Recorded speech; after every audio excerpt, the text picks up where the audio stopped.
21 दिन तक कोई भोजन नहीं मिला। आंवला भूंज भूंज खाए, ना कोई यहाँ आता था ना कोई जाता था। इतने भक्त इतने हो गए हैं, एक एक आदमी 2.5 करोड़ दे रहा है। आज हमारे यहाँ 18 4 पहिया वाहन, 5 ट्रैक्टर, 5 एम्बुलेंस, 5 बसें और का नाम 100 गाय, 10-12 भैंसें आश्रम का नाम और क्या। 100-150 बीघा एकड़ खेती है। जय श्री राम दोस्तों। और आज हम लोग आए हुए हैं ये धारकुंडी आश्रम।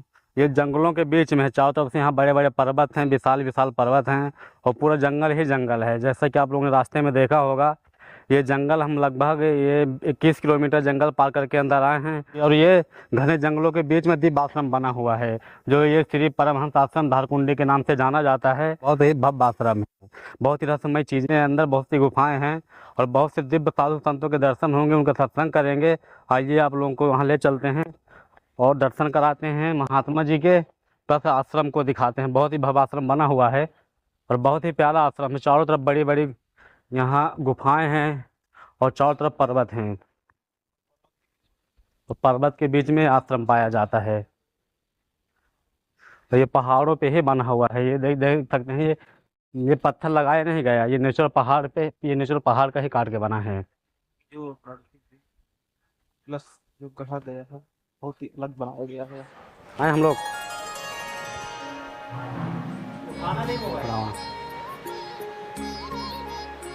इधर दिखाओ। अरे ये झरना है और ये पहाड़ दिखा दो, पहाड़ पे बना हुआ है सब।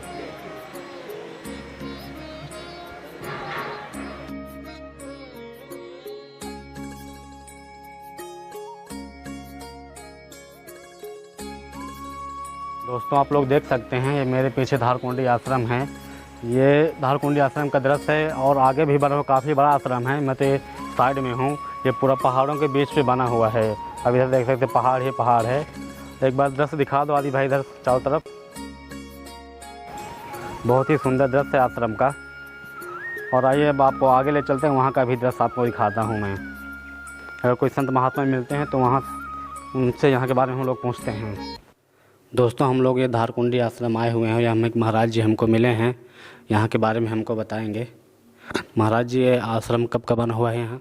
1956 में गुरु बाबा हमारे यहाँ अकेले आए थे दिगंबर भेष में। अच्छा। कोई कपड़ा उनके पास नहीं था, न कोई झोला न कोई बैग, ऐसे यहाँ चले आए थे 1956 में।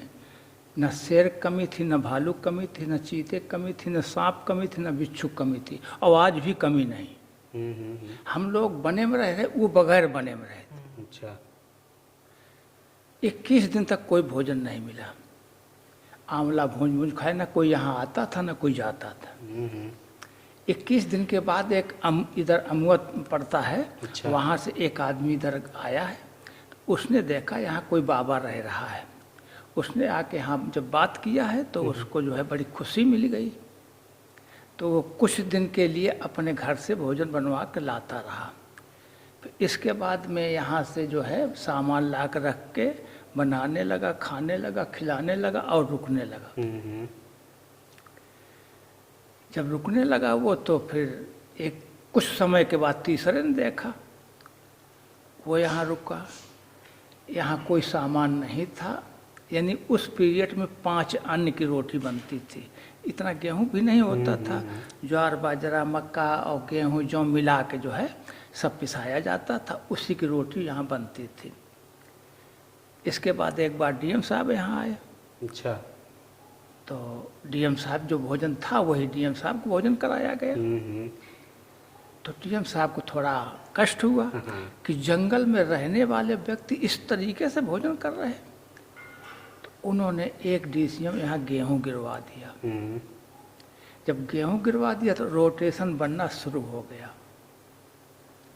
बाबा लोग भी खाएं, जो आए उसको भी खिलाया जाता।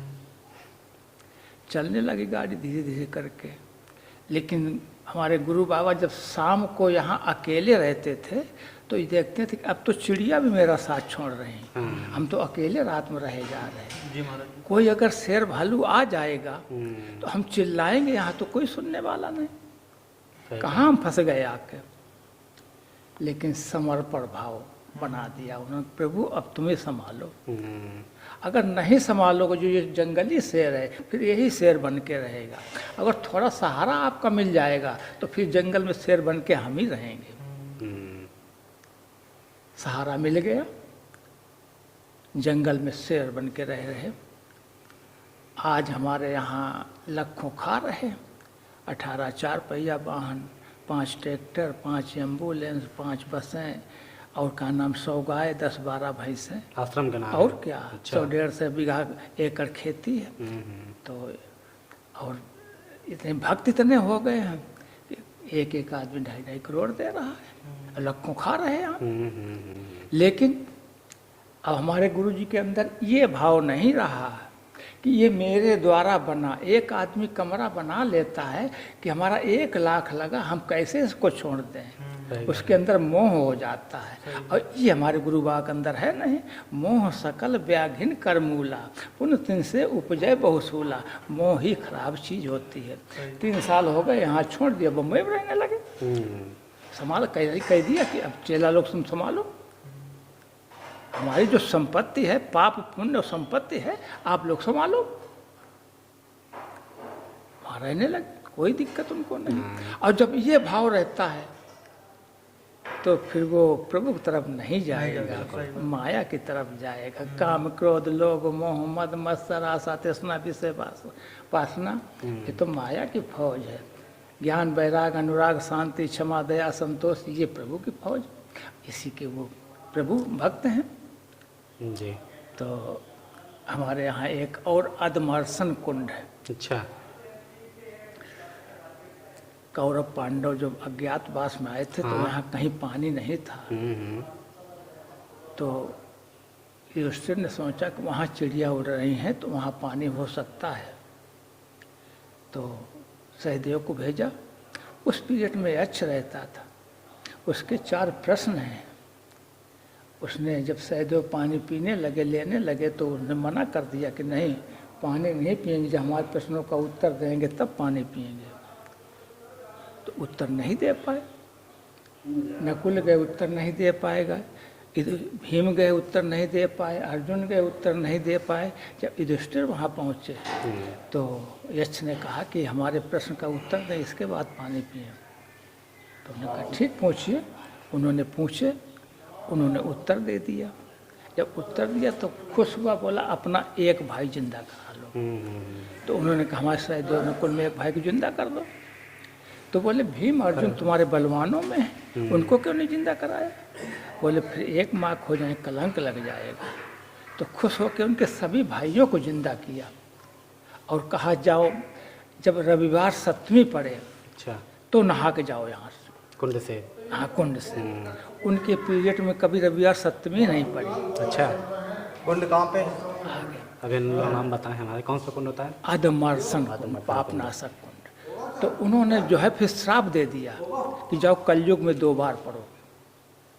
अब जब रविवार 7वीं पड़ती है, बहुत भीड़ आ जाती है। एक पड़ेगी जब उसमें सावन में, एक पड़ेगी जबकि महा साल में 2 बार है। साल में 2 बार मेला लगता है। हाँ, बहुत भीड़ हो जाती है। और प्रजापति दक्ष की जो है तपस्ली, हाँ, तपस्ली जगह भी है। शाम में भी देखो, यहाँ आने से दे देंगे, सबको दे देंगे। यहाँ आने से भाव बदलता है, प्रभु की तरफ प्रेम बढ़ेगा और माया से कमजोर हो, केवल यहाँ आने से ही।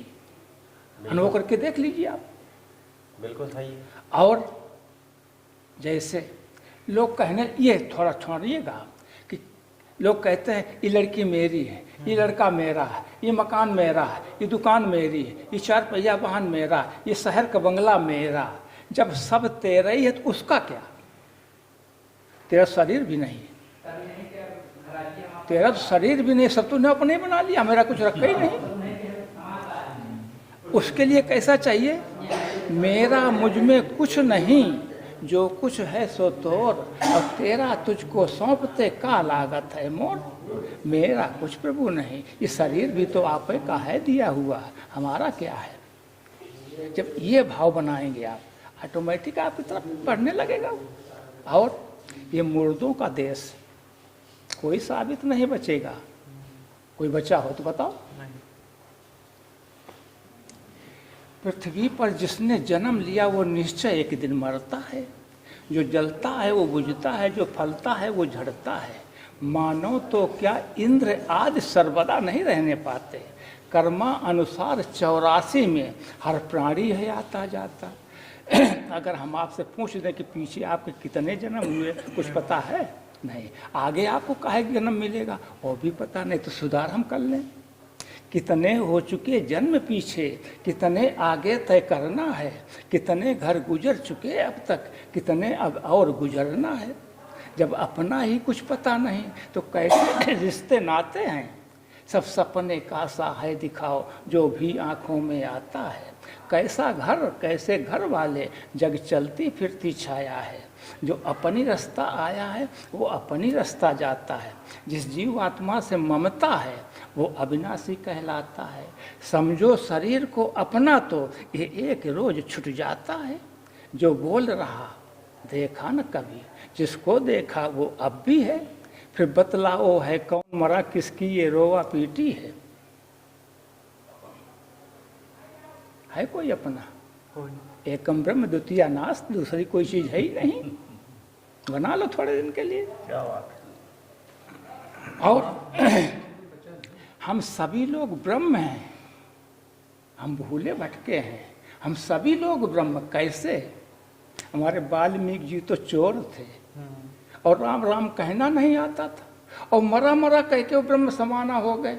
हम लोग तो राम राम कह लेते, हम लोग क्यों नहीं बन पाते? वास्तव में जीव ब्रह्म ही है। बेपट का पट है पड़ा हुआ, जिस तरह मृत्तिका से घटया भूषण सुवर्ण से बना हुआ। जब तलक बिंदु को ज्ञान नहीं तब तलक बिंदु कहलाता है। हो गया ज्ञान तो क्षण भर में बिंदु ही सिंधु हो जाता है। लेकिन कब? जब घूंघट का पट खोल रहे तो ही पिया मिलेंगे राम।